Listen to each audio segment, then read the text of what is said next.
O presidente do Supremo Tribunal Federal, o ministro Luiz Roberto Barroso, criticou hoje aquele pacote anti-STF.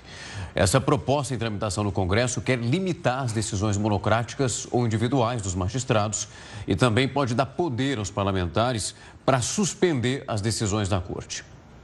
Quem tem as informações ao vivo sobre esse caso é a repórter Ariane Bittencourt, que acompanha esse assunto em Brasília. Ariane, uma boa noite para você. Como foi essa declaração do ministro Barroso?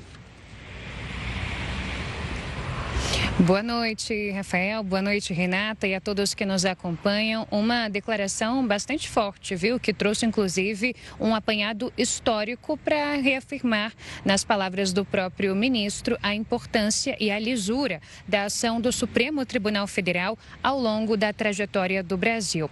Eu abro aspas aqui para um trecho do que disse o ministro. Ele falou o seguinte: não se mexe em instituições que estão funcionando e cumprindo bem sua missão por injunções de interesses políticos circunstanciais e também de ciclos eleitorais. A gente lembra que ontem, portanto, a Comissão de Constituição e Justiça, a CCJ, da Câmara dos Deputados, aprovou 4 temáticas, 4 propostas que, de alguma maneira, restringem os poderes do Supremo Tribunal Federal. Foram 2 PECs, propostas de emenda à Constituição, e 2 projetos de lei. E dentro do que estava ali compreendido, havia textos, por exemplo, que restringiam, limitavam as decisões monocráticas, aquelas decisões individuais de ministros do Supremo. Havia também uma proposta que dá ao Congresso Nacional o poder de suspender temporariamente decisões do STF, caso os parlamentares entendam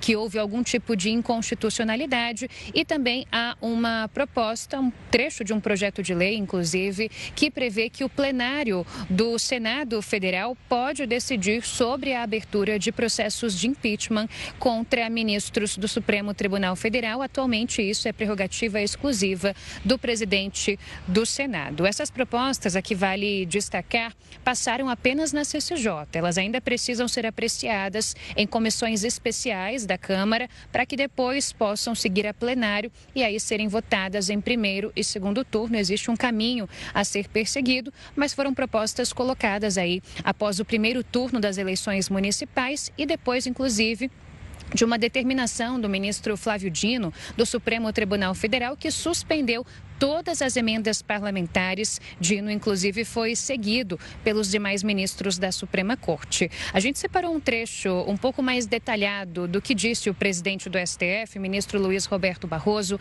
nesta quinta-feira. Você acompanha agora. Como toda instituição humana, o Supremo é passível de erros e está sujeito a críticas e a medidas de aprimoramento.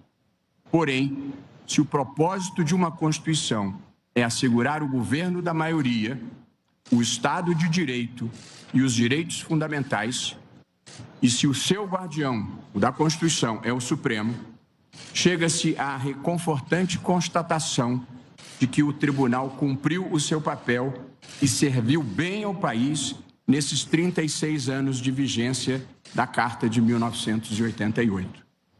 Nós decidimos as questões mais divisivas da sociedade brasileira. Num mundo plural, não existem unanimidades. Porém, não se mexe em instituições que estão funcionando e cumprindo bem a sua missão por injunções dos interesses políticos circunstanciais e dos ciclos eleitorais.